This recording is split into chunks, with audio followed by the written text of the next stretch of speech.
What is going on, guys? Noah Brewer here again with another video, and right now I'm chilling with Tanner, filming some new videos for his channel and some new videos for his course, but he's sleeping right now. I'm just gonna bang out some high quality videos for you right now while I have all the equipment. I'm finally getting a mic, which is a good thing, but let's just jump right into this question that has just been irking people, which is how much money do you really need to start seeing success in dropshipping?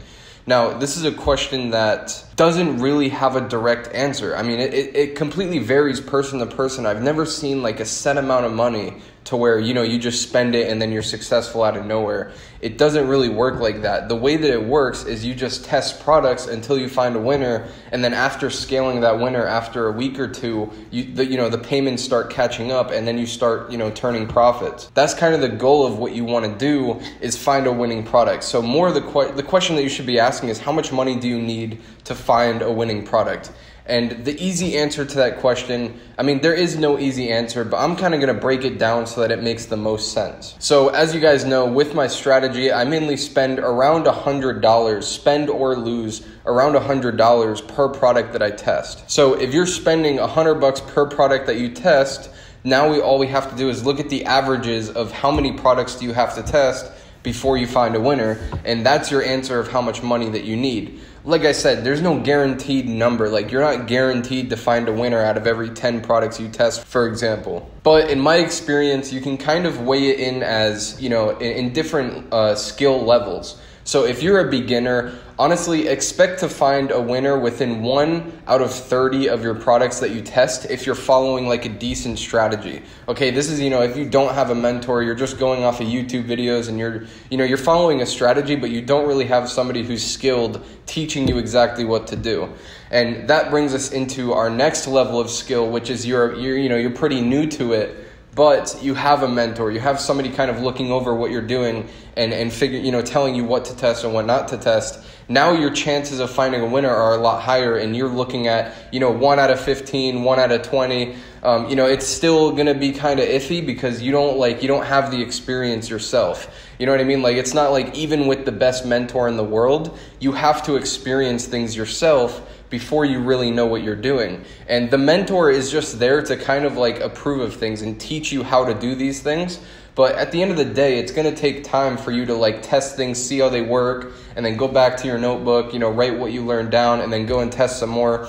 It's just a lot of that. So that brings us into our next one, which is, you have experience. You might have had like some products in the past that, they might have made sales. They might have, done well but weren't profitable, and then you get a mentor and they're helping you. So with the experience that you have combined with the right mentor, then you're looking at, an average range of like 1 out of 10, maybe 1 out of 15, depending on what you're doing, of the products that you're testing actually ending up being a winner. And like I said, I've seen people with experience hire a great mentor and still don't find a winner within 20 products being tested. Why is that? I don't know. I mean, at the end of the day, this is a business and nothing is guaranteed. Even if you have experience and you have a good mentor, you're not guaranteed to find a winner 1 out of 20 times. But this brings us into the last level of skill, which is you found winners before, you pretty much know what you're looking for, you know how to test them, you know how to scale them,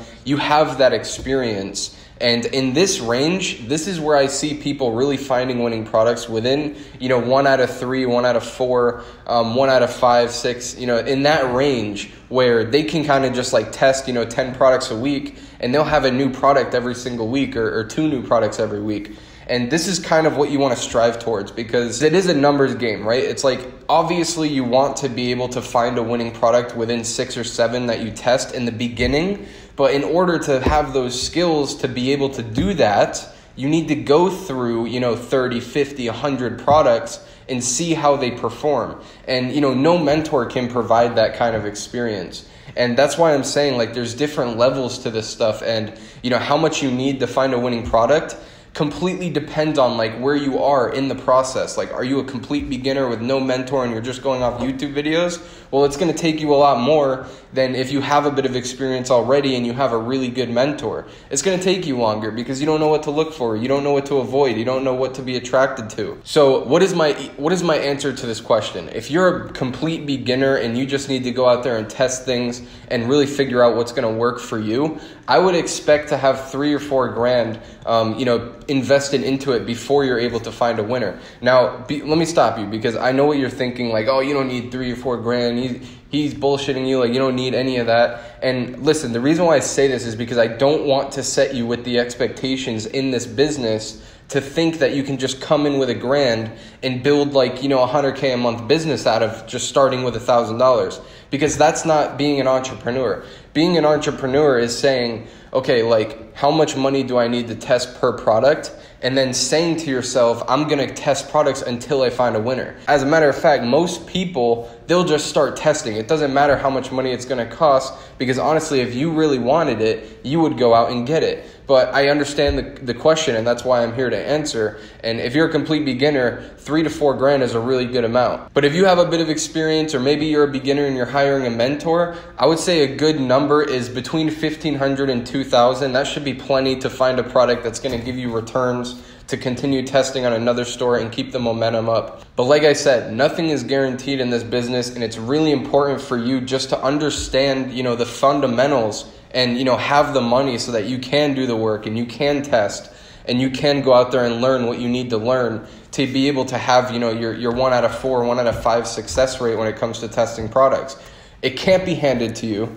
You can't buy skills. You can't cheat on that. You have to do the work. So that was it for this video. I hope this video answered some questions for you, some questions that you had about how much money do you need to actually start dropshipping. And like I said, there's no guaranteed answer. This video is just kind of giving you an idea of what to expect, or like the kind of averages that I see people going through, in the different stages of the process. But if you like this video, leave a like, drop a subscribe. For all of you who do, I really appreciate it because it helps grow my channel, which helps me help more people. But as for this video, this is Noah Brewer, and I'm out. Peace.